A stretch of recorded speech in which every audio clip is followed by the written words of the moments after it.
ኃጢአትስ ምንድነው? የኃጢአትስ ውጤቱ ምንድነው? የኃጢአታችን ስርየት ማን ነው? ኃጢአት ከእግዚአብሔር ክብር መጉደል፣ ከእግዚአብሔር ዘላለማዊነት መውጣት፣ ከመንግስቱ ውጭ መሆን። ኃጢአት እርግማንን አስከትሏል። ከዛ ራቁትነትን እንግዲህ ምንም ቢሰራ ደግሞ ውጤታማ እንዳይሆን፣ ስኬታማ እንዳይሆን፣ ፍሬያማ እንዳይሆን በሽታን አስከትሏል። ይህን ባደርግ ኃጢአቴ ይሰረይልኛል፣ ይህን ባደርግ ህጉን በፈጽም ትእዛዙን በፈጽም እንዲህ ባደርግ በወጣ በገባ በጾም በጸልይ ዋሻ በገባ ሸለቆ በወርድ በመንን በመነኩስ ጫካ ዱር ይሄ በዚህ በሰው ሰራሽ ነገር የሚገኝ አይደለም።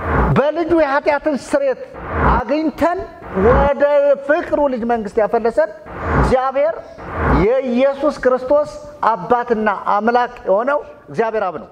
የኃጢአትን ስርየት ግን የሰው ልጅ በራሱ አላመጣው። በሰው ምኞት፣ በሰው ሐሳብ፣ በሰው በጎ ፈቃድ ላይ የተመሰረተ አይደለም። ይሄ የኃጢአት ስርየት በደሙ የሆነ ማስተስሪያ አድርጎ አቆመ። ስለዚህ ኃጢአት በደም ነው የሚሰረየው። ኢየሱስ ክርስቶስ ደግሞ ኃጢአታችንን ያስተሰረየው በደሙ ነው። ጸጋሁ ለእግዚአብሔር ያሉ ምስሌ ወምስለ ኩልክሙ ለዓለም ዓለም አሜን። የእግዚአብሔር የአምላካችን ስም የተባረከ ይሁን። እንደምን አላችሁ ውድ ተመልካቾቻችን?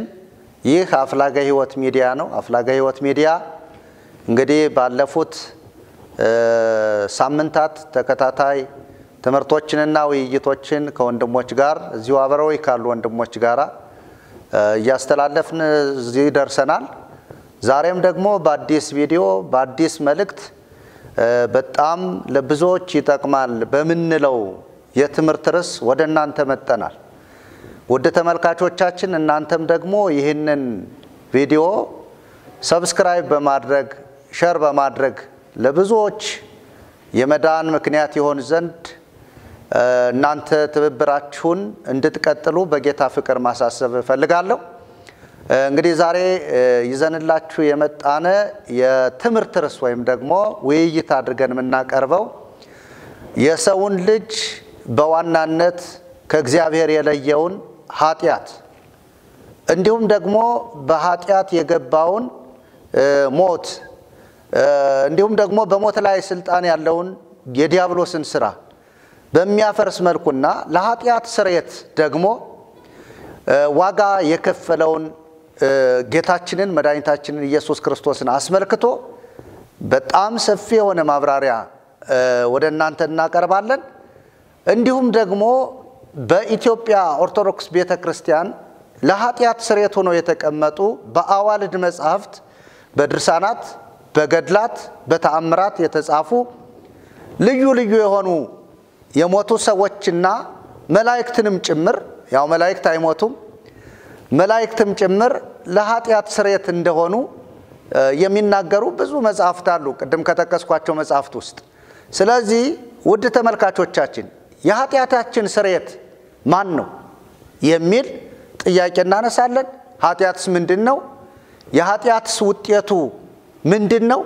የሚሉ ጥያቄዎችን እያነሳነን ከወንድሞች እዚህ አብረው ካሉ ከመርጌታ ኃይለልዑል መኮንን ጋር እንዲሁም ደግሞ ከቀሲስ መርሃ ጽድቅ ሸቴ ጋር ከመርጌታ መልአክ ተመስገን ጋር እኔም ወንድማችሁ መርጌታ ቀጸላ በሚገርም ሁኔታ የእግዚአብሔር መንፈስ ወደ እናንተ የምንወያየው መልእክት እንደሚያደርስ በጣም ከልብ የሆነ እምነት አለኝ።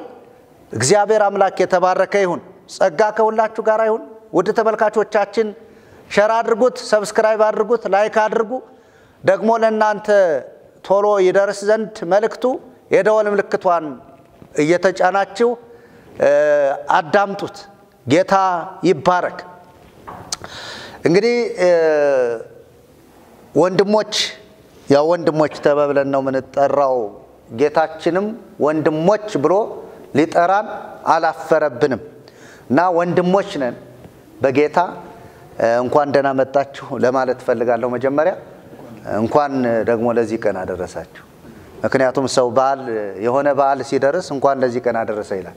እኛ ደግሞ በየቀኑ የምናወራው የምንናገረው ነገር ስላለን ቀኑን እግዚአብሔር ሲሰጠን ከእድሜ ላይ እድሜ ሲጨምርልን ጌታን የምናገለግልበት የጌታን ወንጌል የምንሰብክበት ቀን ስለሆነ እንኳን አደረሳችሁ ማለት የሚገባው ለዚህ ነው ለማለት ነው። ተባረኩ። እንግዲህ ዛሬ ቅድም ከመግቢያ እንደተናገርኩት የምንወያይባቸው ሰፊ የሆኑ ርዕሰ ጉዳዮች አሉ። የሰውን ልጅ በዋናነት ከእግዚአብሔር የለየው እግዚአብሔርንና ሰውን እንዳይገናኙ ያደረጋቸው ጥል ሆኖ ግድግዳ ሆኖ የተቀመጠ ኃጢአት የሚባል በመጀመሪያው አዳም የገባ አለ።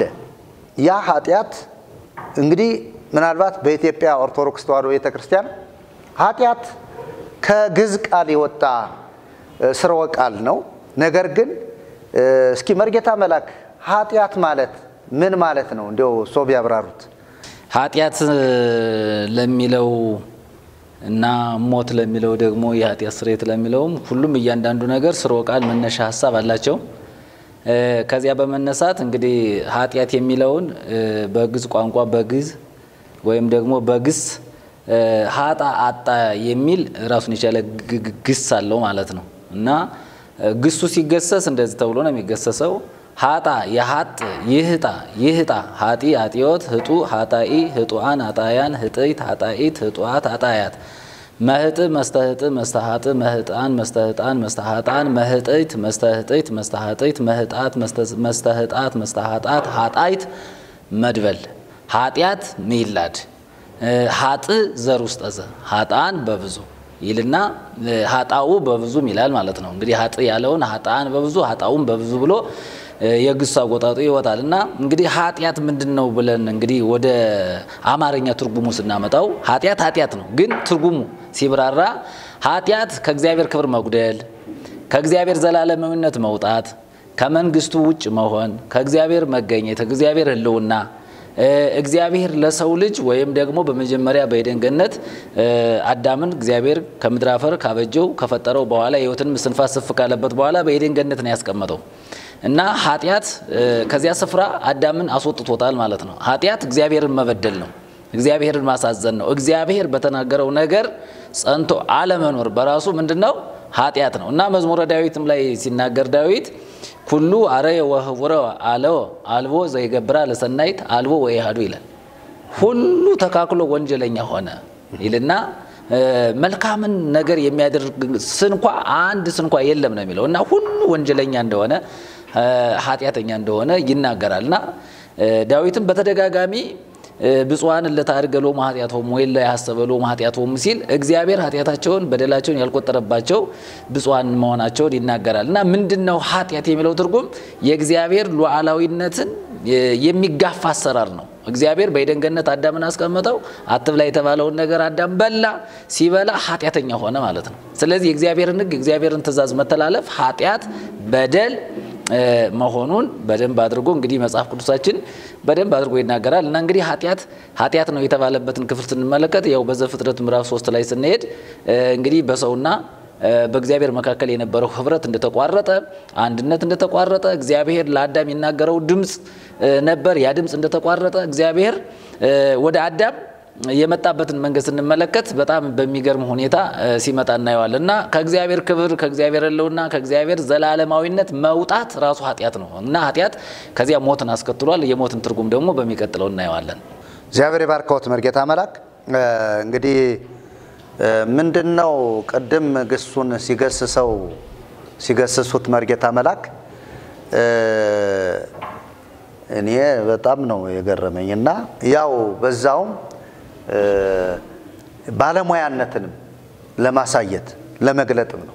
አንዳንዶቹ እዚህ የተቀመጡ መርጌቶች አይደሉም የሚሉም ስላሉ በዛውም ደግሞ ወንድማችን መርጌታ መላክ የቅኔ ባለሙያ ስለሆኑ ነው ይህንን ግስ እንዲገስሱት ለሳቸው ቀድሜ መስጠት የፈለጉት። ስለዚህ ኃጢአት በጥቅልሉ ከእግዚአብሔር መለየት፣ እግዚአብሔር የሰጠውን ነገር ማጣት ወይም ደግሞ እግዚአብሔር ለአዳም ለሰው ልጅ የሰጠውን ነገር አጥቶ ባዶ መሆን እና መጽሐፍም ይነግረናል በደንብ አድርጎ ኃጢአት በአመጽ ነው። በአመጽ የገባ ስለሆነ ቀደም መርጌታ መላክ ዳዊትም ተናገረው ያሉትን ያው እንዲሁም ዳዊት ስመናሁ በኃጢአት ተጸነስኩ ወባመጻ ወለደተን ይላል እና ኃጢአት አመጽ ነው፣ አመጽም ኃጢአት ነው ይላል ዮሐንስ። እና ኃጢአት ሙሉ በሙሉ ከእግዚአብሔር ክብር ከእግዚአብሔር ህልውና ከእግዚአብሔር በረከት ከእግዚአብሔር ጸጋ እግዚአብሔር ለሰው ልጅ ከሰጠው ሙሉ ከሆነ ማንነት መጉደል እና ስለ ኃጢአት ትርጉም በደንብ ባጭሩም ቢሆን በደንብ ያብራሩልን ነገር ስላለ እሱን እንወስዳለን ማለት ነው። እግዚአብሔር አምላክ የተባረከ ይሁን። እንግዲህ ኃጢአት ትርጉሙ ይሄ ከሆነ ከእግዚአብሔር ክብር መጉደል ከሆነ ኃጢአተኛ ከሆነ ሰው ወይም ሰው ኃጢአተኛ ከሆነ በኋላ በኃጢአተኝነቱ ምክንያት ሞት ሆኗል። ከሞተ እንግዲህ መፍትሄ ያስፈልገዋል ማለት ነው። ነገር ግን ወደዛ ከመግባቴ በፊት መርጌታ ኃይለ ልዑል ኃጢአት በብሉይ ኪዳን እንዴት ነው የገባ? እንዴት ወደ ዓለም ገባ? ወደ ጥቂት ማህበረሰብ ወይም ደግሞ ጎሳ ነው የገባ ወይንስ ደግሞ ኃጢአት ወደ ዓለም ነው የገባ የሚለውን በደንብ ማየት ስላለብን ነው። ምክንያቱም አንዳንድ ሰዎች ኃጢአተኛ አዳም የሰራው ኃጢአት የኛ ኃጢአት አይደለም፣ የኛ ኃጢአት የራሳችን ኃጢአት እንጂ አዳም የሰራው ኃጢአት እኛን አይመለከተንም የሚሉም አካላት ስላሉ ኃጢአት ለመጀመሪያ ጊዜ እንዴት ወደ ዓለም ገባ? በብሉይ ኪዳንም በአዲስ ኪዳንስ እንዴት ተገልጧል የሚለውን እሱ ደግሞ እንዲያብራሩ ፈልጋለሁ። እሺ አመሰግናለሁ። ክብር ለእግዚአብሔር ይሁን። ይሄንን እድል ደግሞ እግዚአብሔር ሁለተኛ ስለሰጠንም እግዚአብሔር እናመሰግናለን። ያው መርጌታ መላክ በዚህ ጉዳይ ላይ በደንብ ማብራሪያ ሰጥቷል። እንደ አንዳንድ ሐሳቦችን ትርጉሙ ላይ ልጨምርና ወደዚህ ያዳለውኝና ኃጢአት እንግዲህ ምንድነው ራሱ ኃጢአት ማለት? በእግዚአብሔር ላይ ማመጽ በእግዚአብሔር ላይ ማመጽ ነው። ለምሳሌ አዲስ ኪዳን ላይ ምን የሚል ቃል አለ? እሱን ላንብ እንደው ጥሩ ይተረጉመዋል ብዬ ስላሰብኩ ነውና ኃጢአትን የሚያደርግ ደግሞ አመጽን ያደርጋል። አንደኛ ዮሐንስ ምዕራፍ 3 ቁጥር 4 ላይ ኃጢአትን የሚያደርግ ሁሉ አመጽን ያደርጋልና ኃጢአት አመጽ ነው ይላል። አመጽ ነው ይላል። ከዚያ ይቀጥልና እንደዚያው አንደኛ ዮሐንስ ምዕራፍ 5 ቁጥር 17 ላይ አመጻ ሁሉ ኃጢአት ነው ይላል። አመጻ ሁሉ ኃጢአት ነው። ስለዚህ ኃጢአት አመጽ ነው። ሰው በእግዚአብሔር ላይ ነው ያመጸው እና አንዳንድ ትርጉሞችን ለማየት ሞክሬ ነበረ። በተለይ የዕብራይስጥ ቃል የግሪክ ቃል ተጠቅመው ተርጉመውታል እና በዕብራይስጥ ከእንትን ጋራ ይመሳሰላል ከግዕዝ ጋራ ኃጢአት ይለዋል። ኃጢአት የሚለውን ኃጢአት ይለዋል እና ያው ፊደሉን ነው የቀየረው እንጂ ኃጢአት ማለት ነው። ግን ምንድነው ምልክትን መሳት የሚል ነገር አስቀምጧል። ምልክትን መሳት ከዚህ ጋር ደግሞ የግሪክም ቃል ተመሳሳይ ቃል አለ አመርተያ ይላል እና እሱ ምልክትን መሳት ነው። ምንድነው ይሄ ሐሳብ የሚያስረዳት? ሰው እንዲደርስበት እግዚአብሔር ያስቀመጠው ምልክት አለ አይደለ? እንዲሄድበት ያስቀመጠው እንዲደርስበት ያስቀመጠው ምልክት አለ። ሰው ከእግዚአብሔር ትእዛዝ ሲተላለፍ ከእግዚአብሔር ሐሳብ ሲወጣ ምንድነው እያደረገ ያለው? የተቀመጠለትን ዓላማ ነው የሳተው። የተቀመጠለትን ዓላማ ለዚህ ነው ዘፍጥረት ምዕራፍ 2 ቁጥር 17 ላይ ምንድነው የሚለው? በገነት ካለው ዛፍ ሁሉ ትበላለህ ይላል አይደለ? ነገር ግን መልካምና ክፉን ከምታስታውቀው ከዚህች ዛፍ እንዳትበላ፣ ይህን በበላ ቀን ሞትን ትሞታለህ ነው ያለው እግዚአብሔር። አያችሁ፣ እግዚአብሔር እንዲኖር ነው የፈለገው፣ ሳይበላ በገነት እንዲኖር ያንን ትእዛዝ ጠብቆ እንዲኖር ነው የፈለገው። ግን ሰው አታድርግ የተባለውን ነገር ሲያደርግ እግዚአብሔር ካቀደለት እግዚአብሔር ካሰበለት እግዚአብሔር ከወሰነለት ዓላማ ነው የወጣው እና ይሄንን ምልክት መሳት ብሎ አስቀምጦታል። ምልክት መሳት፣ ዓላማ መሳት ብሎ አስቀምጦታልና ኃጢአት ማለት ይሄ ነው። እግዚአብሔር ለሰው እግዚአብሔር ካሰበው ለፍጥረት እግዚአብሔር ካሰበው ዓላማ ሰው አታድርግ የተባለውን ነገር በማድረጉ ምክንያት ወጥቷል። ባለፈው ታስታውሱ እንደሆነ ስለ ኃጢአት ያለው ግንዛቤ በቤተክርስቲያን ትክክል አይደለም የሚል ነገር አንስተናል። ትክክል አይደለም። ምክንያቱም ኃጢአት ማለት ቀላል ነገር ነው የሚመስላቸው እነሱ። አሁን ኃጢአትን ሲያስቡ ራሱ ባልመሻር በጾም ቀን መብላት አንዳንዶቹ እንዲያውም ደግሞ ካልጋ መውደቅ ብለው ይናገራሉ። ካልጋ መውደቅ አይደለም ከሚስታቸው ጋር ለምሳሌ በጾም ወቅት ከሚስታቸው ጋር የሆነ ነገር ካደረጉ ካልጋ መውደቅ ብለው ይላሉ። ይኸውላችሁ የኃጢአት ትክክለኛ ግንዛቤ ከሌለ መዳንንም መረዳት በጣም ያስቸግራል። ለዚያ ነው እኔ ኃጢአትን በደንብ መረዳት አለብን ብዬ ስላሰብኩ ነው ይሄንን ነገር እንደገና ያነሳሁትና ሰው ከእግዚአብሔር ዓላማ ነው የወጣው። እግዚአብሔር ካቀደለት፣ እግዚአብሔር ካሰበለት፣ እግዚአብሔር እንዲደርስለት ከወሰነለት ነገር ነው አታድርግ የተባለውን ነገር በማድረጉ የወጣው። በዚህ ምክንያት ምን ሆኗል? አጠቃላይ ሰው ከታቀደለት ዓላማ ከታሰበለት ዓላማ ጎሏል። ይሄ ደግሞ ምን ሆነ ብላችሁ ስትሉ እንዴት ነው ታዲያ ይሄ ወደ ፍጥረት የመጣው ብላችሁ ስትሉ በተለይ ይሄንን ጥቅስ በጣም ማንበብ አለብን። ሮሜ ምዕራፍ 5 ቁጥር 12 ላይ ያለው ምን ይላል መሰላችሁ? ስለዚህ ምክንያት ኃጢአት በአንድ ሰው ወደ ዓለም ገባ፣ በኃጢአትም ሞት፣ እንደዚህ ሁሉ ኃጢአትን ስላደረጉ ሞት ለሰው ሁሉ ደረሰ። ሕግ እስኪመጣ ድረስ ኃጢአት በዓለም ነበረና፣ ነገር ግን ሕግ በሌለበት ጊዜ ኃጢአት አይቆጠርም። ነገር ግን በአዳም መተላለፍ ምሳሌ ኃጢአትን ባልሰሩት ላይ እንኳን ከአዳም ጀምሮ እስከ ሙሴ ድረስ ሞት ነገሰ። አዳም ይመጣ ዘንድ ላለው ለእርሱ አምሳሉ ነውና ይላል። አሁን ይውላችሁ ኃጢአት ወደ ዓለም የገባው በአንድ ሰው ነው። በማን ሲባል? በአዳም። በኃጢአት ደግሞ ምን ገባ ነው የሚለው? ሞት ገባ ይላል። ይህ ኃጢአት በገነት የተሰራው በአዳም የተሰራው ኃጢአት ቀጥታ ወደ ዓለም ገብቷል። ወደ ዓለም ገብቷል በአዳም ምክንያት ማለት ነው። ሰው ደግሞ ከአዳም ስለተገኘ የትኛውም ሰው ምን ሆኗል? ኃጢአተኛ ሆኗል። የሚገርማችሁ ነገር እዚያ ዘፍጥረት ምዕራፍ 3 ላይ ሄዳችሁ ስታነቡ እባቡን ረገመው እግዚአብሔር አይደለ? ቀጠለና ሔዋንን ረገማት። አዳም ላይ ስትመጡ ግን ከአንተ የተነሳ ምድር ሁሉ ምን ትሆናለች? የተረገመች ትሆናለች። ተመልከቱት። ምድር ምን አትሰጥህም? ኃይሏን አትሰጥህም። በህይወት ዘመን ሁሉ በምን ትበላለህ አለው? በፊት ወዝ በድካም ትበላለህ። አፈር ነህና ወደ አፈር ትመለሳለህ። እሾህና አሜከላ ምናምን ታበቅልብሃለች። ይሄ ይውላችሁ ኃጢአት ያመጣው መዘዝ ነው የሚያሳየው። ኃጢአት ያመጣው መዘዝ አዳም ላይ ብቻ አይደለም የቀረው። ኃጢአት ወደ ማን ገባ ማለት ነው? ወደ ዓለም ገባ። ወደ ዓለም ገባና የዓለምን አቅጣጫ በሙሉ ለወጠው። ለዚህ ነው ኃጢአት ማለት በጣም ከባድ ክፉ ሰውን ከእግዚአብሔር የለየ ሰውን እግዚአብሔር ካሰበለት እግዚአብሔር ካቀደለት ነገር ያወጣ ኢቭን የፍጥረትን አቅጣጫ የቀየረ የፍጥረትን አቅጣጫ የቀየረ ፍጥረት እኛ አሁን የምንኖርበት ዓለም በሙሉ የተባረከ ምድር ነው። በዚያ ዘመን በእነ አዳም ዘመን ቢሆን በእነ ሔዋን ዘመን ቢሆን በገነት ዘመን ቢሆን ዓለም እንደዚህ አይደለችም። ዓለም በብዙ ነገር የበለጸገች ሰው የሚያገኘውን ነገር ሁሉ ከምድር እንዲያገኝ አድርጎ እግዚአብሔር የፈጠራት ነች። ግን አሁን ሰው በበለጸገች ዓለም ውስጥ እየኖረ ሰው በድህነት፣ ሰው በመከራ፣ ሰው በስቃይ፣ ሰው በሐዘን፣ ሰው በችጋር ነው የሚኖረው። የዚህ ሁሉ ውጤት ምንድነው ማለት ብለን ስንል ኃጢአት ነው። በዓለም ላይ የሚሆነው ስቃይ፣ ሮሮ፣ ልቅሶ፣ ጩኸት ይሄ ሁሉ የኃጢአት ውጤት ነው። እና ኃጢአት ይሄንን ያህል ከባድ ነው። ለዚህ ነው መጽሐፉ ሲነግረን በአንዱ ሰው ምክንያት ኃጢአት ምን አለ? ወደ ዓለም ገባ። በኃጢአት ምን ገባ ነው የሚለው? ሞት ገባ። ሁሉ ደግሞ ኃጢአት ስላደረጉ ሞቱ ይላል። አሁን እዚህ ጋር ሁለት ነገር ይነሳልና ታዲያ ኃጢአት የሰራው አዳም ነው። አዳም ከሆነ ኃጢአት የሰራው እንዴት ነው ሰው የሚጠየቀው የሚል ነገር ይነሳል። እና በዚህ ላይ ዓለምን ለሁለት የከፈለ ሁለት አመለካከት አለ። ሰው ከአዳም ኃጢአትን ወርሷል። ይሄ ለምሳሌ ኦሪጂናል ሲል የሚባለው ማለት ነው። ሰው ከአዳም ኃጢአትን ወርሷል። እያንዳንዱ ሰው ከአዳም በመወለዱ ምክንያት ኃጢአተኛ ነው የሚል አንድ ሐሳብ አለ። ኖ ሰው ኃጢአትን አልወረሰም። ሰው የወረሰው ሲንፉል ኔቸር ነው ወይም ደግሞ ኃጢአተኛ ተፈጥሮ ነው የወረሰው። ስለዚህ ሰው የሚጠየቀው ኃጢአትን ማድረግ ስለማይችል ኃጢአት ወደ ዓለም ስለገባ ራሱ በሰራው ኃጢአት ነው እንጂ አዳም በሰራው ኃጢአት ሰው አይጠየቅም ይላሉ እነዚህ ሲንፉል ኔቸር ወይም ደግሞ ኃጢአተኛ ተፈጥሮ ነው የወረስን ብለው የሚያምኑ ሰዎች ማለት ነው። እነዚያኞች ደግሞ እንደዚህ አይደለም።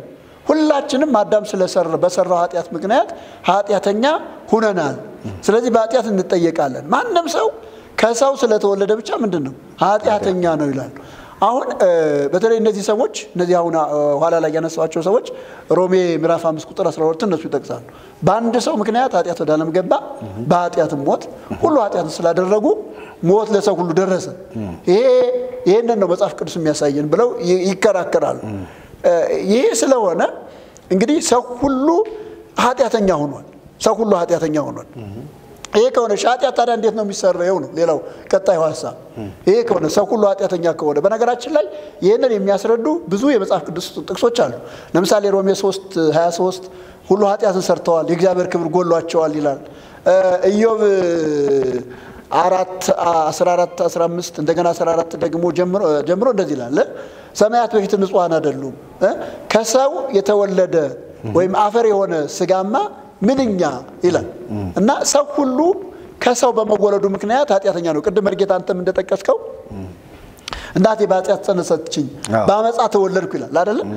ዳዊት ይሄንን ሲናገር ገና ከማህፀን ጀምሮ በኃጢአት ተጸንሶ እንደተወለደ ይናገራል። እና እነዚህን ስናይ ሰው ኃጢአተኛ ነው። ሰው ኃጢአተኛ ነው። ሲንፉል ኔቸር ወይም ደግሞ ኃጢአተኛ ተፈጥሮ ሳይሆን በሰው ላይ እየተከሰተ ያለው ኃጢአተኛ ማንነት ነው። ይሄ በጣም ትልቅ ነገር ነው። እግዚአብሔር ይባርከዎት መርጌታ ይለሉል። ምንድነው እዚህ ላይ አጠር እያደረግን ምንገልጠው ኃጢአት ትርጉም ተሰጥቶታል።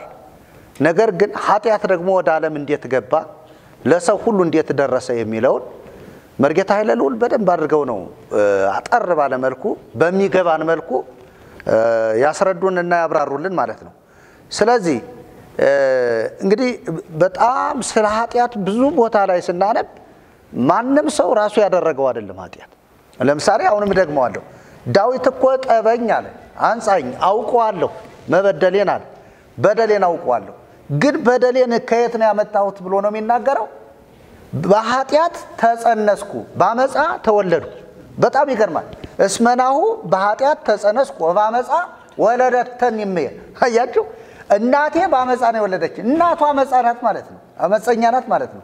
አመፃ ውስጥ ነው ያለች ማለት ነው። ስለዚህ ቅድም ዮሐንስም እሱን ነው የተናገረው። ኃጢአት አመፅ ነው አመፅም ደግሞ ኃጢአት ነው ብሎ ነው ዮሐንስ የነገረ። ስለዚህ ኃጢአት በከፊል ወይም ደግሞ አዳም የሰራው ኃጢአት ወደ ሰው ባይተላለፍ ኖሮ አንዱ አዳም መጥቶ የሰው ልጆች ለማዳን ዋጋ ባልከፈለ ነበር ማለት ከሰማይ የመጣው አዳም ሰው የሆነው ክርስቶስ ማለት ነው። ስለዚህ ቀሲስ ሶስት እዚህ ላይ ተጨማሪ ስለ ኃጢአት ወደ ዓለም መግባት እንደገና አንዳንድ ጥቅሶችን ካሉ እሱም ደግሞ ትንሽ ማብራሪያ በዚህ ጉዳይ እንዲሰጡን። ክብር ለእግዚአብሔር ይሁን። ደግሞ እግዚአብሔር ቸርነትና ምህረትን አድርጎልን በፊቱ መልካም የሆነውን እንድናደርግ ይሄንን ጊዜ ስለሰጠን ስሙ የተባረከ ይሁን። አሜን። እንግዲህ ስለ ኃጢአት ትርጉም ወንድሞቼ በሚገባ ተናግረዋል። የኃጢአትን ምንነት ከዛ እንግዲህ ኃጢአት ያስከተለውን ነገር ደግሞ ኃጢአት ያመጣውን ኃጢአት ያስከተለውን ችግርም እንደዚሁ እየተመለከትን ነው። እንግዲህ ኃጢአት ከእግዚአብሔር ክብር መጉደል ከእግዚአብሔር መለየት እንደሆነ እየተመለከትን ነው። የመጀመሪያው ኃጢአት ምን አስከተለ ስንል ከእግዚአብሔር መለየትን ሰው ከእግዚአብሔር ጋር በእግዚአብሔር ሐሳብ በእግዚአብሔር ፈቃድ እንደ እግዚአብሔር ትእዛዝ ይኖር ዘንድ የተዘጋጀለትን ስፍራ በመተው በመዘንጋት ወይም ደግሞ ያንን ባለመታዘዝ በኃጢአት እንደወደቀ ሐሳቡን በዝርዝር እየተረዳን ነው። እና ምን አስከተለ ነው? ኃጢአት ያስከተለው ነገር አለ። ኃጢአት እርግማንን አስከትሏል። ኃጢአት እርግማንን አስከትሏል። ከዛ ራቁትነትን እንግዲህ ያጣው ነገር አለ። ማጣቱ ምንድነው ስንል ራቁትነትን አስከትሏል። ኃጢአት ያስከተለው ያንን ነው። እንግዲህ ምንም ቢሰራ ደግሞ ውጤታማ እንዳይሆን ስኬታማ እንዳይሆን ፍሬያማ እንዳይሆን አድርጎታል። በትግል በድካም እንዲኖር ኃጢአት በሽታን አስከትሏል። ኃጢአት በሽታን አምጥቷል። ሰው ከዛ በኋላ የሚታመም የሚደክም የሚያዝን የሚከፋ ሆኗል። ይህን ሁሉ ያመጣው ምንድነው ስንል ኃጢአት ነው። እንግዲህ ኃጢአት ያስከተላቸው ነገሮች በዝርዝር ስንመለከታቸው ሰው ደሃ ሆኗል፣ ደህይቷል። ይህም ያመጣው ምንድነው?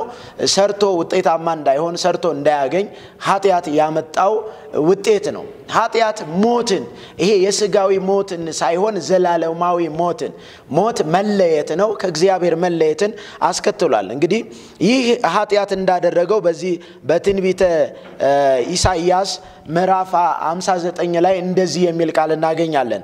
እነሆ የእግዚአብሔር እጅ ከማዳን አላጠረችም፣ ጆሮም ከመስማት አልደነቆረችም። ነገር ግን በደላችሁ በእናንተና በአምላካችሁ መካከል ለይታለች ይላል። እንግዲህ መለየትን ልዩነትን ፈጥሯል። ለይታለች ይልና እንዳይሰማም ኃጢአታችሁ ፊቱን ከናንተ ሰውሯል። እንግዲህ እግዚአብሔር አምላካችን ኃጢአትን አይመለከትም። ጽድቅን እንጂ እና ኃጢአት ያመጣው ነገር ምንድነው ስንል ዋነኛውና መሰረታዊው ሐሳብ ከእግዚአብሔር መለየት ነው። ሰው በእግዚአብሔር አምሳል የተፈጠረ ክቡር ነው። ሰብእሰ ክቡር ውእቱ እንደሚል ማለት ነው። ስለዚህ ሰው ክቡር ሆኖ ሳለ አላወቀም፣ እንደ እንስሳ መሰለ ይላል። ያ የከበረው ሰው ያ በእግዚአብሔር መልክ የተፈጠረው ሰው ምን ሆነ? በኃጢአት ምክንያት ወደቀ። በኃጢአት ምክንያት ከእርግማን በታች ሆነ። በኃጢአት ምክንያት ራቁቱን ሆነ። በኃጢአት ምክንያት ድካም ያለበት ህመምተኛ በሽተኛ ሆነ። እንግዲህ ኃጢአት ያስከተለው ሞት ብቻ ሳይሆን በስጋ በሚኖርበትም ዘመን ብዙ ድካሞች በእርሱ ላይ እንዲፈራረቁ በመከራ ውስጥ በችግር ውስጥ እንዲመላለስ ይህንን ሁሉ አምጥቷል ማለት ነው። እንግዲህ ኃጢአት ምኞት ጸንሳ ኃጢአትን ትወልዳለች፣ ኃጢአትም ሞትን ትወልዳለች እንደሚል እንግዲህ ይህ ሁሉ ከምን የተነሳ ነው ስንል ከኃጢአት የተነሳ ነው። ሰው በእግዚአብሔር ላይ በማመጹና ሰው እግዚአብሔርን ባለመስማቱ የመጣ እጅግ ከባዱ ውድቀት ነው እና ይህንን ያመለክታልና እንግዲህ እግዚአብሔር ደግሞ ምን አይመለከትም ብለናል? ኃጢአትን አይመለከትም። ኃጢአታችሁ ፊቱን ምን ብሎታል? ሰውሮታል አለ። ስለዚህ ይህ ኃጢአት ያስከተለው ይህንን ነውና እንግዲህ ይህ ደግሞ በምን መፍትሄ ያገኛል የሚለውን በቀጣይ የምናየው ይሆናል። ኦኬ፣ እግዚአብሔር ባርኮት ቀሲስ። ምንድነው እንግዲህ የኃጢአት ቀደም መርጌታ ይለሉልም እንዳብራሩት ሁላችሁም እንዳብራራችሁት ኃጢአት በዋናነት እኔ በጣም ተመልካቾቻችንም ልታስተውሉት የሚገባችሁ ጉዳይ አሁን ቀሲስ ያብራሩት እንደነበረው በኃጢአት ምክንያት ያጣነው ነገር አለ። የሰው ልጅ ያጣው ነገር አለ። ምንም የማይሰራ የነበረው ሰው የሚንከባከብ እንጂ የማይሰራ የነበረው ሰው ጥረህ ግረህ ብላ ምድር ካንተ የተነሳ ተረግማለች፣ ሾህና ሜከላ ታበቅላለች ብሎ የተናገረ በኃጢአት ምክንያት የኃጢአት ውጤት ነው። ይሄ እኔ ብዙ ሰዎች ኃጢአት ወደኛ አልተላለፈም ካላችሁ ሾህና ሜከላ እንዴት ተላለፈ ታዲያ? ለምን አልቀረ እንዴ? እኛም እኮ ሾህና ሜከላ ያበቀለው እንኮ ነው። እንደውም አንዳንዱ ዘር ሁሉ አልበቀል ብሎ ማዳበሪያ ምናምን እያልን ምን ፍጨረጨ። ይሄ ሁሉ የኃጢአት ውጤት ነው። ለምሳሌ ምን ለብሰው ልብስ ለምንድን ለበስ ነው? አሁን ቀሲስ ያብራሩ እንደነበር ለምን ለበስ ነው? ይሄን ልብስ ከየት መጣ ስንል መጀመሪያ ላይ ነበረ ወይ እንዲህ አይነት ልብስ? አሁን የኔ ልብስ ነው የምናምን ነው የምትለኝ ሁሉ መጀመሪያ ነበረ ወይ ይሄ ልብስ? ይሄ ሰዎች በራሳቸው እስኪ መጀመሪያ ራቁታችንን እንሸፍነው፣ ከዛ ቀጥለን ደግሞ ትንሽ እንቀይረው፣ ዲዛይኑን ቀየር እያደረግን አሳምረን እንልበሰው ብለው ስለሰሩት ነው የለበስ ነው እንጂ ሰው ራቁት የሆነበት አንዱ ትልቁ ጉዳይ የኃጢአት ውጤት ነው። ሌላዎች በቃ ሙሉ በሙሉ በዚህ ምድር ያለው ችግር ሁሉ የተላለፈ በኃጢአት ውጤት ነው። ስለዚህ በጣም ተመልካቾቻችን ልታስተውሉ የሚገባው ጉዳይ ይህንን የመሰለ ርግማን፣ ሞት፣ ይሄ ደግሞ በሞት ላይ ስልጣን ያለው የሚያዘዘው ዲያብሎስን አሸንፎ አንድ ነገር ያደረገልን ማን ነው? ስለዚህ ኃጢአት ከእግዚአብሔር ማመጽ፣ እግዚአብሔርን መበደል፣ ከእግዚአብሔር ዘንድ የነበረውን ህልውና ማንነቱን ማጣት ከሆነ በዘፍጥረት ምዕራፍ 6 እና 11 ላይ እኮ ሰው ከውድቀት በኋላ የባሰበት ነው ሄደ። እየቀረበ አልመጣ፣ እየባሰ ነው ሄደው። ለምሳሌ ዘፍጥረት 6 ላይ እግዚአብሔር ራሱ ተናግሯል። ከእንግዲህ በኋላ መንፈሴ በሰው አይኖርም ስጋ ይሆናል ብሎ የተናገረበት ነው። ዘፍጥረት ምዕራፍ 11 ላይ የሰው ልጅ አምጾ በሰናወር ሜዳ ወደ ሰማይ የሚደርስ ህንጻ እንስራ ብሎ ወደ ሰማይ የሄደበት በራሱ ጥበብ የተጓዘበት ነው። ግን እግዚአብሔርን ራሱ ትኩረት የሰጠ ንግግር ያደረገበት ነው። ኑ እንውረድ፣ ቋንቋቸውን እንደበላለቅ፣ በምድር ሁሉ እንበትናቸው ብሎ የበታተነበት ነው። ይህንን ያመጣው ማን ነው? ኃጢአት ነው። ታዲያ ይህንን የሚበተነውን ይህንን ወደ እግዚአብሔር የሚያምፀውን ሰው ወደ እግዚአብሔር የሚያቀርበው ምን ይሆን የሚለውን ለማየት ቀጥታ ወደ መፍትሄው እንሄዳለን። ብዙ ምንለው ነገር አለ። ወደ መፍትሄው ስንሄድ ግን እዛው ጋር የምናነሳው ነገር አለ። ለምሳሌ መፍትሄው ስርየት ነው አይደለ? የኃጢአት ስርየት ነው፣ የበደል ስርየት ነው። በርጌታ መልአክ የኃጢአት ስርየት ምንድን ነው? የበደል ስርየት ምንድን ነው?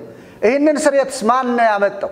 ሰው በራሱ አመጣው ወይንስ ደግሞ ያመጣው አካል አለ? በደንብ አድርገን በዚህ ጉዳይ ማውራት ስላለብን ነው የኃጢአትን ጉዳይ ትንሽ አጠር አድርገን ያወራነውና ምንድነው ስርየት? ስርየትንስ ማን አመጣው የሚለውን እስኪ እሱ ደግሞ ያብራ። በጣም ጥሩ። እንግዲህ ይሄ ኃጢአትን በተመለከተ በጣም እናንተም በደንብ እንዳብራራችሁት ኃጢአትን ሰዎች በሶስት መንገድ ይከፍሉታል።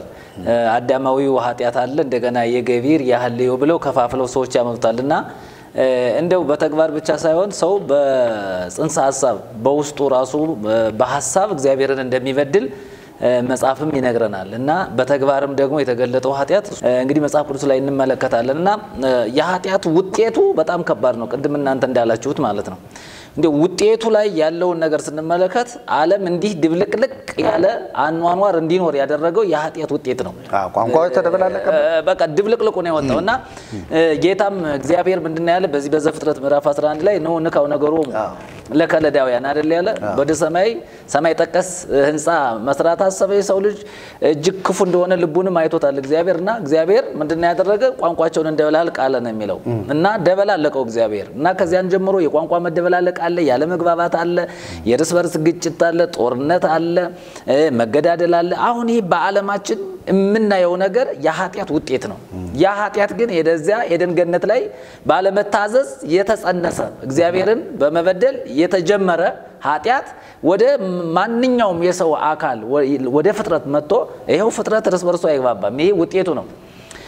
እንግዲህ በጸባይ በባህሪ በተግባርም በስራም በእውቀትም በችሎታም አይገናኝም። ተደበላልቆ ነው ያለውና ነጭ ሳይል ጥቁር ሳይል ኃጢአት ሁሉን በክሏል።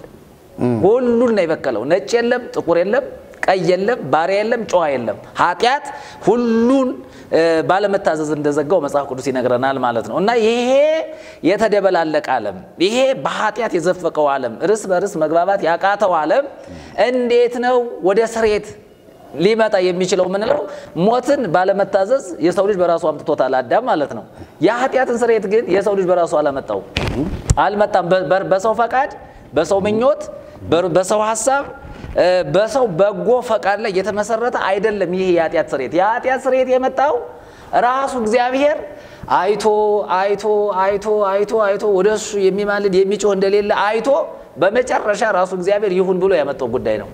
ስለዚህ ይሄ የኃጢአት ስርየት ብለን ስንል እንግዲህ በግዕዝ ግሱ ሰረይ ያቃለል አይደል የሚለው እንግዲህ ሰረይ ይሰር ስሩ ይሰራይ ሱሮያን ሰራያን ስሪት ሰራይት ሱሮያት ሰራያት ይልና መስሪ መስተስሪ መስተሳሪ መስሪያን መስተስሪያን መስተሳሪያን መስሪት መስተስሪት መስተሳሪት ሰራይት መስሪያት መስተስሪያት መስተሳሪያት ሰራይት መድበል ስርየት ሚላድ ስርየት ሳቢዘር ተብሎ ስርየት ብለን ይህን ቃሉ ስተረጎመ ይቅርታን የሚያመለክት የኃጢአት መተውን የበደል መተውን ስርየት ኃጢአት ጋር በጣም እንትን ዘርፍ ከባለቤት የተያያዘ ሐሳብ ነው። ስርየት ኃጢአት የኃጢአት ይቅርታ ኃጢአትን መተው በደልን አለመቁጠር ኃጢአትን አለመቁጠር የሚለውን በደንብ አድርጎ ያሳየናል። ይሄ ስርየት ኃጢአት ያለው በማን ነው? እንዴት ተገኘ? እንዴት ሰው አገኘው?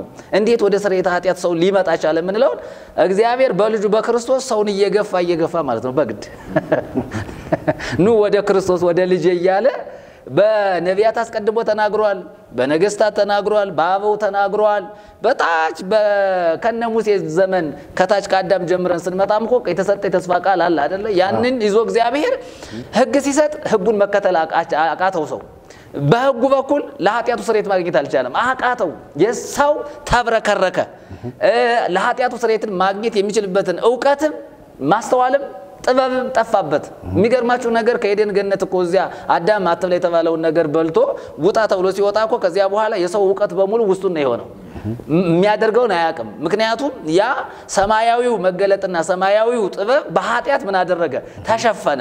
ስለዚህ አዳም እንደቀድሞ ለእንስሳቱ፣ ለምድር አራዊት፣ ለሰማይ አዕዋፍ ስም ያወጣ ነበር አይደል? ከዚህ አልቀጠለም። የሚገርማችሁ ነገር ተወሰነ ዕውቀቱ ማለት ነው። ስለዚህ ሰው ቢቆፍር፣ ምንም ቢማር፣ ምንም ቢያውቅ፣ ምንም አይነት ነገር ቢጣጣር ለኃጢአቱ ስርየት የሚያገኝበትን መንገድ ማወቅ አልቻለም። ዝግ ነው። ስለዚህ እግዚአብሔር በልጁ በክርስቶስ በኩል እንደ ነቢያት ልኮ ማንም ሊሰማ አልቻለም። ቀደም የተጠቀሰ ኢሳይያስ ቃል አለ ኃጢአታችን በአንተና በእኛ መካከል ምን ብላለች አይደል? ለይታለች እኮ ኃጢአት ሰውን ከእግዚአብሔር ለይቶታል። መጀመሪያ ይሄ ሰው ከእግዚአብሔር ስለተለየ መስመሩ ተዘግቷል። አሁን ወደ እግዚአብሔር ልቅረብ ቢል በምን መንገድ? አንደኛ ዕውቀት የለውም።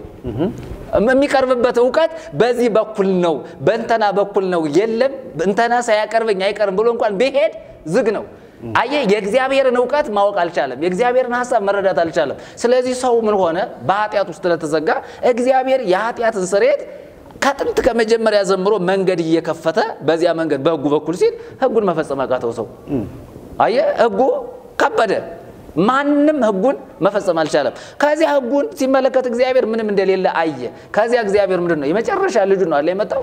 መጽሐፍ ሲናገር ለኃጢአታችን ስርየት አድርጎ ያቆመው ጌታችን መድኃኒታችን ኢየሱስ ክርስቶስ ነው። እግዚአብሔር በሰውና በእግዚአብሔር መካከል ለኃጢአት ስርየት ምሰሶ አምድ ሆኖ የቆመው ኢየሱስ ብቻ ነው። ስለዚህ አሁን የኃጢአት ስርየት እንዴት ይገኛል ወደሚለው ወደ መፍትሄው ስንመጣ ይሄ የተደበላለቀው ዓለም ውጥንቅጡ የወጣው ዓለም በኃጢአትና በአመጽ ተዘፍቆ ያለው ያለ ጽድቅና ያለ ምህረት ያለው ትውልድ ፍጥረት ቀጥታ ለኃጢአት ስርየት ሆኖ ወደ ቆመው ወደ ኢየሱስ ልቡንም ነፍሱንም መንፈሱንም መመለስ መቻል አለበት።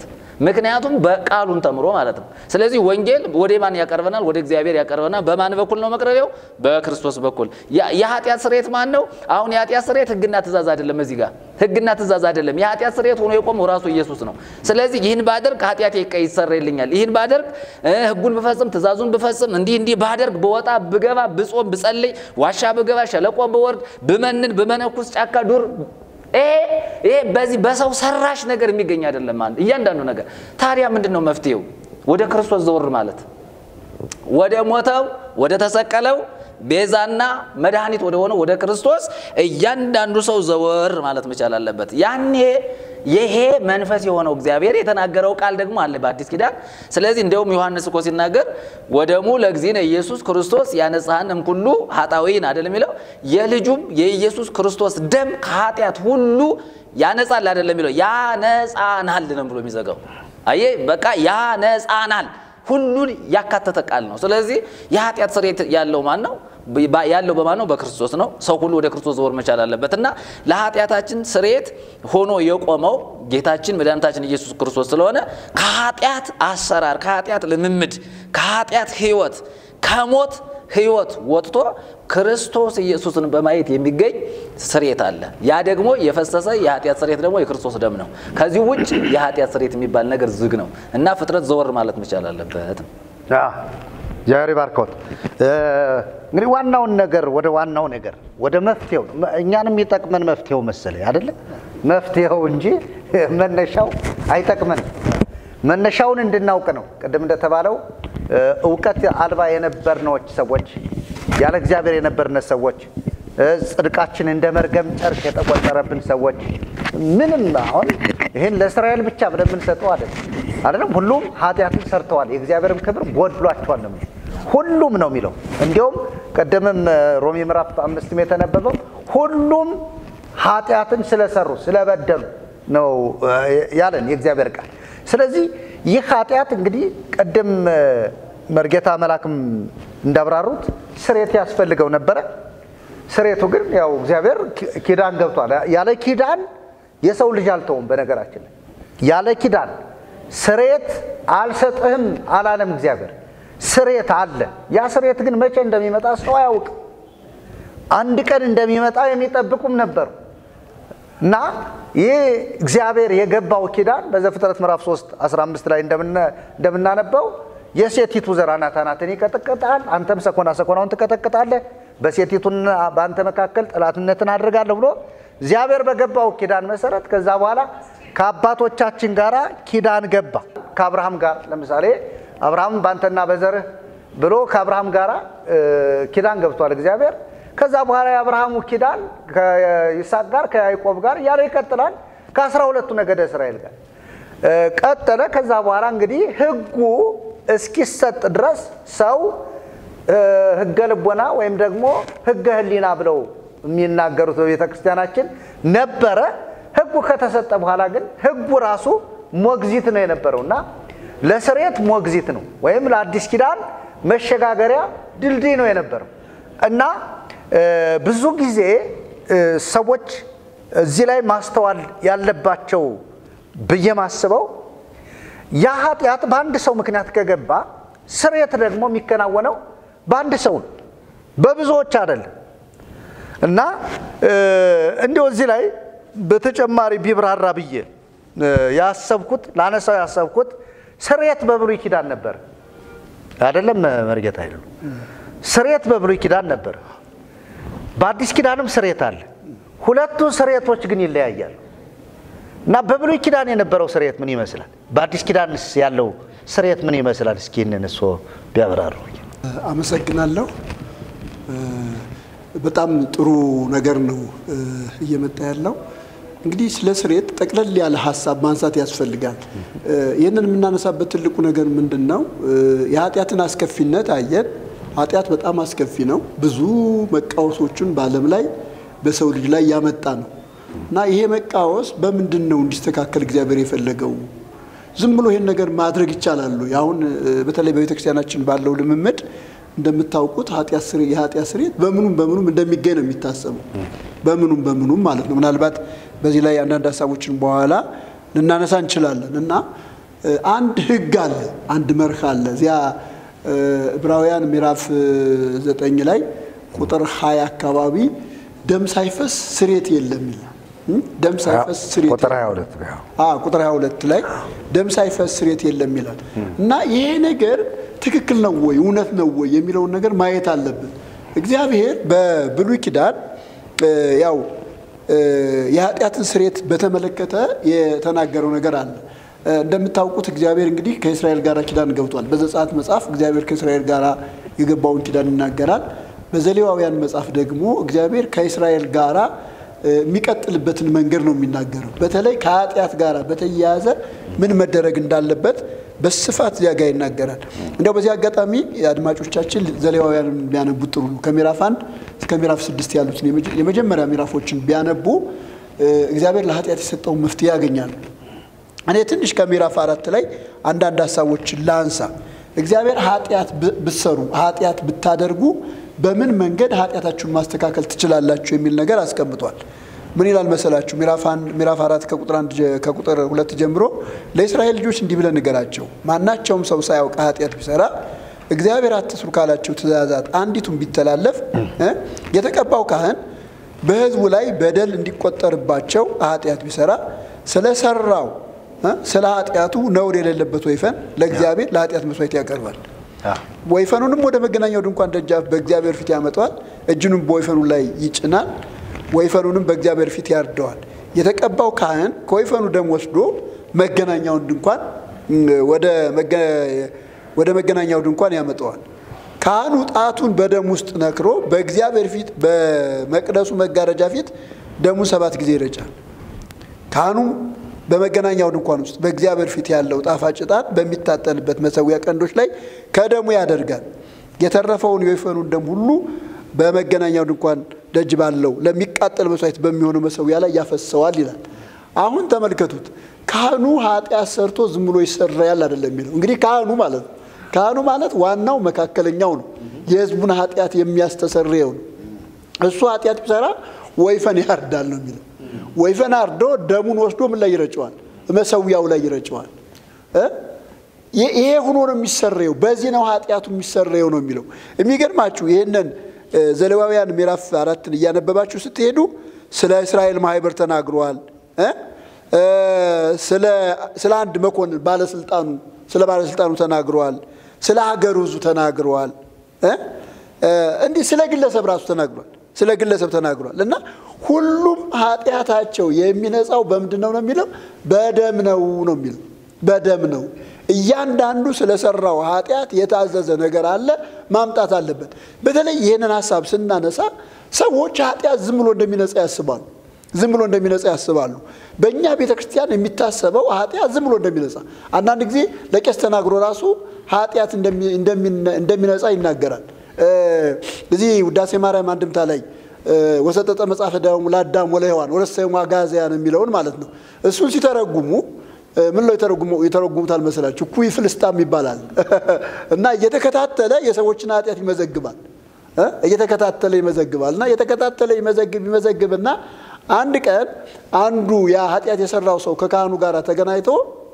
ይፍቱ ሲል ካህኑ እግዚአብሔር ይፍታ ሲል እስከዚያ የመዘገበው በሙሉ ይደመሰስበታል እኩይ ፍላጻ የመዘገበው ይደመሰስበታል በዚህ መንገድ ኃጢአት ይነጻል ተብሎ ነው ትምህርቱ ያለው ግን ይሄ በጭራሽ አይቻልም መጽሐፍ እየነገረን ያለ ይሄ የብሉይ ኪዳኑን ነው በብሉይ ኪዳን አሁን ለምሳሌ ካህኑ በሚያገለግልበት ጊዜ የካህኑ ኃጢአት ይሁን የሕዝቡ ኃጢአት ይሁን የመኮንኑ ኃጢአት ይሁን የግለሰብ ኃጢአት ይሁን እያንዳንዱ የሚነጻው በደም ነው ይሄንን በደም ያዙልኝ ከዚህ ጋር ደግሞ ተይዞ እስራኤላውያን የኃጢአት ስርየት ቀን የሚባላል የኃጢአት ስርየት ቀን የሚባላል ዘሌዋውያን ምዕራፍ 16 ላይ ሄደን ስናነብ ይሄንን ሐሳብ እናገኘዋለን ጊዜ ለመጠቀም ነው ክፍሉን ማላነበውና ተመልካቾች ክፍሉን ማንበብ ይችላሉ ከቁጥር 1 ጀምረን ስናነበው ይሄ የስርየት ቀን እግዚአብሔር ማን ነው ሊቀ ካህኑ የሕዝቡን ኃጢአት የሚያስተሰርይበት የራሱን ኃጢአት የሚያስተሰርይበት ቀን ነው በዚህም ቀን ተመሳሳይ ነው የሚያደርገው መጀመሪያ ካህኑ ስለራሱ የሚታረድ ወይፈን ያዘጋጃል ያንን ወይፈን ያርድና ደሙን በደም መቀበያ ኩሬ ይሉታል በኩሬ ይዞ ወደ ቅድስተ ቅዱሳን ይገባል ይሄ ደግሞ በጣም ትልቅ ነገር ነው ያኛው ቅድም ያነሳሁት ነገር ውጭ ላይ የሚደረግ ነው ሁሉ ጊዜ የሚደረግ ነው ይሄኛው ግን በአመት አንድ ቀን የሕዝቡን ኃጢአት ለማስተስረይ የመገናኛውን ድንኳን ኃጢአት ለማስተስረይ እንደገና ደግሞ የምድሪቱን ኃጢአት ለማስተስረይ የሚደረግ ነው እና በዚህ ቀን እየተንቀጠቀጠ እየፈራ ወደ ቅድስተ ቅዱሳን ይሄዳል ሲሄድ ቅድስተ ቅዱሳን ውስጥ እዚያ ወደ መቅደሱ መግቢያ አካባቢ ላይ የዕጣን መሰዊያ የሚባል እዚያ ላይ ወስዶ ዕጣን ይጨምራል አንዳንዱ ጽናው ላይ ይላሉ ዕጣን ይጨምራልና የዕጣኑ ጭስ ቤቱን ሲሞላው በዚያ ጭስ ተሸፍኖ ነው ወደ ቅድስተ ቅዱሳን የሚገባው ከዚያ በኋላ ከገባ በኋላ ምንድነው የሚያደርገው ካላችሁኝ የስርየት መክደኛ የሚባላል ህጉን የሸፈነ ህጉ መቅሰፍት እንዳያደርግ እስራኤልን እንዳያጠፋ እሱን የሸፈነ የስርየት መክደኛ የሚባላል እዚያ ጋር ሄዶ ደሙን ይረጨዋል 7 ጊዜ ነው የሚለው 7 ጊዜ ወደ ምስራቅ ይረጫል ያኔ የሱ ኃጢአት ይሰረይለታል የካህኑ ማለት ነው ይሄንን አድርጎ የሱ ኃጢአት ካልተሰረየ ወደ ቅድስተ ቅዱሳን መግባት አይችልም ግን እግዚአብሔር ይሄንን እስኪያደርግ ድረስ እድል ከሰጠው ካልቀሰፈው በሰላም ገብቶ ይሄንን ካደረገ የሱ ኃጢአት ይሰረያል ከዚያ እንደገና ይወጣና አሁንም ስለ ሕዝቡ ያዘጋጀው መስዋዕት ያርዳል እሱንም ይዞ እንደዚሁ ይገባል አሁንም 7 ጊዜ ይረጫል እዚያ ላይ ከዚያ በኋላ ይሄንን ካደረገ በኋላ ምን ይሆናል የሕዝቡ ኃጢአት ይተሰረያል ስርየት ያገኛል በዚህ መንገድ ነው የኃጢአት ስርየት እየተከናወነ ያለው ከዚያ በኋላ ወጥቶ መሰዊያውን ያነጻል መገናኛውን እንኳን ሁሉ በዚህ ይነጻል ለአንድ አመት ምን ይገኛል ማለት ነው ስርየት አለ የኃጢአት ስርየት አለ ሕዝቡ ከእግዚአብሔር ጋር የነበረው ነገር ይስተካከላል ስለዚህ እግዚአብሔር ኃጢአትን የሚያስተሰርየው በምንድነው ከተባለ በደም ነው ውጭ ላይ የተዘጋጁ አሉ ሌሎች ስርዓቶች ለምሳሌ ለመለቀቅ የተዘጋጃለ 2 ፍየሎች ያዘጋጃል ይላል ዘሌዋውያን ምዕራፍ 16 2 ፍየሎች ያዘጋጃል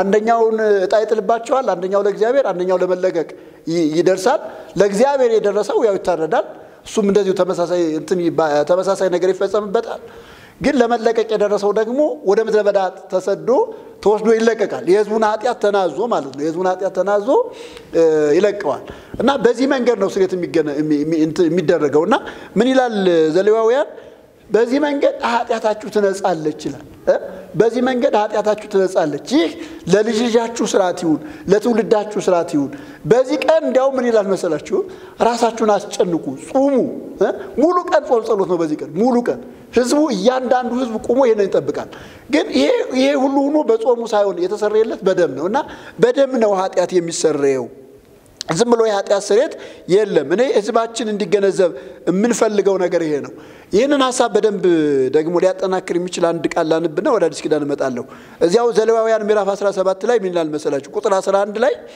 የሥጋ ሁሉ ሕይወት በደም ውስጥ ነውና ደሙ ከሕይወቱ የተነሳ ያስተሰርያል ተመልከቱ የሥጋ ሁሉ ሕይወት በደም ውስጥ ነውና ደሙ ከሕይወቱ የተነሳ ያስተሰርያል በመሰዊያው ላይ ለነፍሳችሁ ማስተሰሪያ ይሆን ዘንድ እኔ ለእናንተ ሰጠሁት ስለዚህ የእስራኤል ልጆች ከእናንተ ማንም ደም አይብላ በመካከላችሁ ከሚኖሩት እንግዶች ማንም ደም አይብላ ይላል አያችሁ ደም የማይበላበትን ነገር ሲናገር ምንድነው እያለ ያለው የሥጋ ሕይወት በደም ውስጥ ነውና ደሙ ከሕይወቱ የተነሳ ምን ያለ ያስተሰርያል አያችሁ ስርየት ያለው በደም ውስጥ ነው ለምንድነው ሲባል የሥጋ ሕይወት በደም ውስጥ ነው ያለው የሚገርም ነው። አያችሁ እግዚአብሔር የሰውን ህይወት በደም ውስጥ አስቀምጧል። በደም ውስጥ አስቀምጧል። ስለዚህ ህይወትን ለማስተስረይ የሚያስፈልገው ምን መሰላችሁ? ህይወት ነው እኮ ነው እያለ ያለው አይደል? ህይወት ነው። የሥጋ ህይወት በምን ውስጥ ነው እያለ ያለን? በደም ውስጥ ነው። ስለዚህ ደሙ ከህይወቱ የተነሳ ነው ያስተሰርያል የሚለው። ከህይወቱ ህይወት አለበት ደም ህይወት አለበት። ስለዚህ ደም ዝም ብሎ ማን ነው ኃጢአት ዝም ብሎ አይሰረይም። ኃጢአት ዝም ብሎ አይሰረይም። ቅድም ለዚህ ነው መርጌታ መላክ የጠቀሰው ጥቅስ ወደሙ ለኢየሱስ ክርስቶስ ያነጻን እምኩሉ ኃጣዊን የኢየሱስ ክርስቶስ ደም ከኃጢአታችን ይለናል ያነጻናል። በደም ነው ስሬት ያገኘ ነው። በደም ነው ስሬት ያገኘ ነው። ለዚህ ነው እኛ ቤተክርስቲያን የምታስተምረው ይሄ ጥቃቅን የስሬት መንገድ ትክክል አይደለም ብለን የምንቃወመው ከዚህ የተነሳ ነው። በቤተክርስቲያን ሁላችሁ እንደምታውቁት አንዳንዱ ቅድም እንደነገርኳችሁ በካህኑ ስሬት ያገኛል እግዚአብሔር ይፍታህ በማለቱ ይላሉ አይደል? ወደሱ እንመጣለን። ቀጥታ የመጽሐፍ ቅዱስን ስሬት እኮ እሱ ነው እያበረራ ያለው እና እንደዚህ ይባላል። ግን ይሄ አይሆንም የምንልበት ምክንያታችን ይሄ ነው። እውነቱ ይሄ ነው። ያለ ደም ስሬት የለም። ስሬት ያለው በደም ውስጥ ነው። በደም ውስጥ ነው። መጽሐፍ ቅዱስ በብሉይ ኪዳንም ኃጢአት የሚሰረየው በደም ነው። በሐዲስ ኪዳንም ኃጢአት የሚሰረየው በምንድን ነው? በደም ነው። ምን ይላል ሐዋርያው ዮሐንስ በራእይ ምዕራፍ 1 ቁጥር 6 ላይ ለወደደ ከኃጢአታችንም በደሙ ላጠበ። አያችሁ ኢየሱስ ክርስቶስ እንኳን ዝም ብሎ አይደለም ያዳነው። ኢየሱስ ክርስቶስ ራሱ እኛን ለማዳን ምን አስፈልጎታል? ደሙን ማፍሰስ አስፈልጎታል። ለዚህ ነው ቀራንዮ መስቀል ላይ የተሰቀለው። ለዚህ ነው ቀራንዮ መስቀል ላይ ተሰቅሎ ደሙ የፈሰሰው። ያለ ደም መንጻት ስለማንችል ብንችል ኑሮ በትምህርቱ ማንጻት ይችል ነበር አይደል? ቢቻል ኑሮ በስብከቱ ማንጻት ይችል ነበር። አልሆነም፣ አልተቻለም። ቤዛ የሚለው ቃል ይሄ ምትክ የሚለው ቃል ለዚህ ነው ያስፈልገው። ስለኛ ቤዛ ሆኖ ነው መስቀል ላይ የዋለው። እዚያ ሮሜ ምዕራፍ 3 ቁጥር 23 ላይ ጸጋው በእምነት አድኗቸዋል። የእግዚአብሔር ይቅርታ አንድም ጻድቅ የለም ሁሉ ኃጢአት ሰርተዋል የእግዚአብሔር ክብር ጎሏቸዋል ይልና ነገር ግን ይላል በኢየሱስ ክርስቶስ በተደረገው ቤዛነት በኩል እንዲያው በጸጋው ይጸድቃሉ። ቀጥሎ ቁጥር 24 ላይ እርሱንም በእምነት የሚገኝ በደሙ የሆነ ማስተስሪያ አድርጎ አቆመው ይላል። ማስተስሪያ አያችሁ ኢየሱስ ክርስቶስ እንደዚያ ነው። በደሙ የሆነ ነው የሚለው ዝም ብሎ አይደለም። በደሙ የሆነ ማስተስሪያ አድርጎ አቆመው። ስለዚህ ኃጢአት በደም ነው የሚሰረየው። ኢየሱስ ክርስቶስ ደግሞ ኃጢአታችንን ያስተሰረየው በደሙ ነው። ለዚህ ነው ለሰዎች ኢየሱስ ክርስቶስ ያስፈልጋቸዋል የምንለው ከዚህ የተነሳ ነው። ያለ ደም ስሬት የለም። ይሄ በተለይ ቅድም ደግሞ የጠቀስኩት ዕብራውያን ምዕራፍ 9 ቁጥር 22 ላይ ያለው ጥቅስ ደም ሳይፈስ ስሬት የለም ነው የሚለው። ይሄ ድምዳሜ ነው። በቃ ይሄን በደንብ መረዳት አለባቸው። እና ሰዎች ወደ ኢየሱስ ክርስቶስ ሲመጡ ከኃጢአት ነፃ የሚሆኑት ወደ ኢየሱስ ክርስቶስ ሲመጡ ትድናላችሁ ብለን በእርግጠኝነት የምንናገረው ደም ስለሆነ የሚያነጻው ኢየሱስ ክርስቶስ ደግሞ ንጹህ ደሙን ስለኛ ስላፈሰሰ በዚያ ንጹህ ደም የሰው ልጆች ኃጢአት በሙሉ ምን ስለተባለ ነው? ስለታጠበ ነው። ይሄንን ለማለት በጣም የሚገርም ማብራሪያ ነው የሰጡን። እንግዲህ በብሉይ ኪዳን የነበረውን የኃጢአትን ስርየት አስመልክቶ ያው ብሉይ ኪዳን ላይ መስዋዕት ያስፈልግ ነበር። ሰዎች ለራሳቸው የሚሆን መስዋዕት ያቀርቡ ነበር። ያ መስዋዕት ለኃጢአታቸው ጊዜያዊ ቢሆን ስርየት ነው። ለኃጢአታቸው ስርየት ነው። መጽሐፍም እንደሚነግረን ካህኑ መጀመሪያ ለራሱ የኃጢአት ስርየት የሚሆን መስዋዕት ያቀርብ፣ ቀጥሎ ደግሞ ለሕዝብ ያቀርብ ነበር። በጣም የሚገርመው ግን በዛን ጊዜ የነበረው እንግዲህ እንስሳት ናቸው የሚቀርቡ የነበሩት ለኃጢአት ስርየት ተደርገው የሚቀርቡ የነበሩት። በአዲስ ኪዳን ግን ስርየት ሆኖ የቀረበው ሰው ነው። በጣም መገንዘብ ያለብን እስኪ አስቡ። አንድ በግ ስታርዱ እንኳን ምን ያክል እንደሚከብዳችሁ።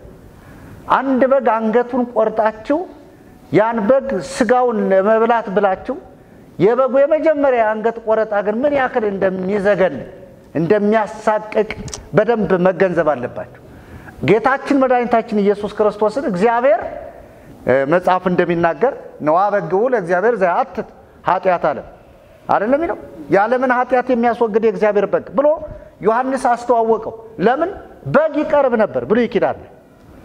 ያ በግ ሰዎች የሚያረቧቸው በጎች ናቸው። ምንም እንኳን እግዚአብሔር የፈጠራቸው እንስሳት ቢሆኑ ሰው የሚያረባቸው እንስሳት ናቸው።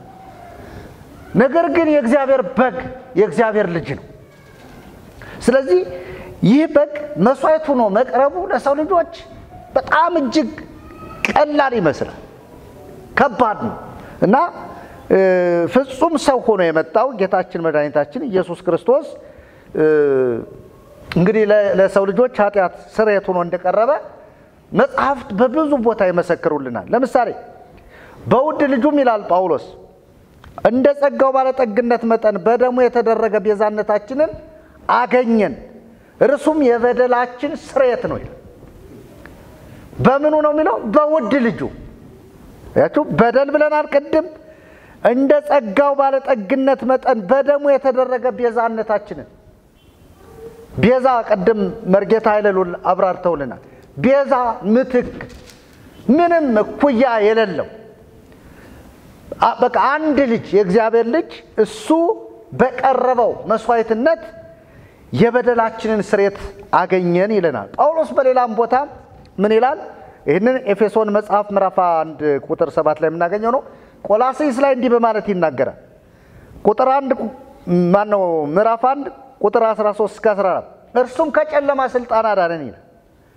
ቤዛነቱንም እርሱንም የኃጢአትን ስርየት ይወስላል። የምንን ስርየት?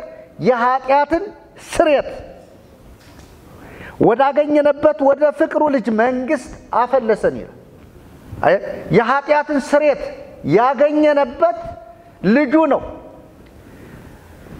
በልጁ የኃጢአትን ስርየት አግኝተን ወደ ፍቅሩ ልጅ መንግስት ያፈለሰን እግዚአብሔር የኢየሱስ ክርስቶስ አባትና አምላክ የሆነው እግዚአብሔር አብ ነው። ክብር ለኢየሱስ ይሁን። ቅድም መርጌታ ኃይለሉል ያነሱት ጥቅስ ወሳኝ ጥቅስ ነው። ብዙ ጊዜ እንጠቅሰዋለን። ደም ሳይፈስ ስርየት የለም እያለን ይሄ ደም ሳይፈስ ስርየት የለም የሚለው ብሉይ ኪዳን ላይ የመጣ የዕብራውያን ጸሐፊ ቀጥታ እዛ ነው ያመጣው። እንደ ሕጉም ከጥቂቶች በቀር ነገር ሁሉ በደም ይነጻል፣ ደምም ሳይፈስ ከጥቂቶች በቀር ብሎ ነገር ሁሉ በምን ይነጻል ይላል? በደም። ለምሳሌ እስራኤል ከመቅሰፍት የሚያመልጥ የነበረው በዛ በሰፈሩ ቀሳፊ መልአክ እንዳያገኛቸው መቃናቸው ላይ ደም ሲረጩ ነው። ደሙ ምልክት ነው። ለምን? እግዚአብሔር ደም ካየ ያ ቀሳፊ የሆነው ነገር አልፏቸው ይሄዳል። ስለዚህ እግዚአብሔር አምላክ የተባረከ ይሁን። እኛም ዛሬ የኢየሱስ ክርስቶስ ደም በእኛ ላይ አለ። ይውትላችሁ በእኛ አለ። በእኛ የሚታይ እሱ ነው። ያ ደም ነው እና ማንም ዝም ብሎ ቀሳፊ ምናምን የሚባል ነገር እንዳያገኘን እሱ ለአንዴና ለመጨረሻ ደሙን አፍስሶ አንደኛ ከኃጢአታችን አንጽቶናል፣ ሁለተኛ በደሙ ራሱ ይጠብቀናል። እኔ እናምናለሁ ደሙ ጠባቂም ጭምር። ክብር ለኢየሱስ ይሁን እና ደም ሳይፈስ ስርየት የለም ይላል እና እግዚአብሔር እንደውም የሐዋርያት ሥራ ላይ እነ ጴጥሮስ የሚናገሩት ይህን ነው በሰፊው ኃጢአታችሁ ይሰረይ ዘንድ ንስሐ ግቡ ምናምን ነው የሚሏቸው እና ይህንን በጣም ቀለል አድርገን ማየት የለብንም። ለምሳሌ የዕብራውያን ጸሐፊ ካህኑ ይላል የብሉይ ኪዳን ካህን ለራሱ ኃጢአት መስዋዕት ያቀርብ ነበር ስርየት ለማግኘት። ከዛም ለሕዝብ መስዋዕት ያቀርባል። ስለዚህ ስርየቱ ጊዜያዊ ነው፣ ግን ያም ሆነ ይህ ስርየት ይቀርባል። ለስርየት የሚሆን በግ ይቀርባል፣ እንስሳ ይቀርባል። ክፍል 1 እንደተከታተላችሁት ክፍል 2 ይቀጥላል። ክፍል 2ን ደግሞ በመከታተል ለብዙዎች ሼር በማድረግ እግዚአብሔር እንዲከብር ልጁ ኢየሱስ ክርስቶስ እንዲሰበክ እንድታደርጉ በጌታ ፍቅር ማሳሰብ እፈልጋለሁ። ክፍል 2ን ተከታተሉ። በጣም ድንቅና ውብ የሆነ ውይይት ታዳምጣላችሁ። ብዙዎች ደግሞ በዚህ ውይይት ይድናሉ፣ ወደ ክርስቶስ ኢየሱስ ዘወር ይላሉ። ተባረኩ። ጸጋ እግዚአብሔር ከሁላችሁ ጋር ይሁን።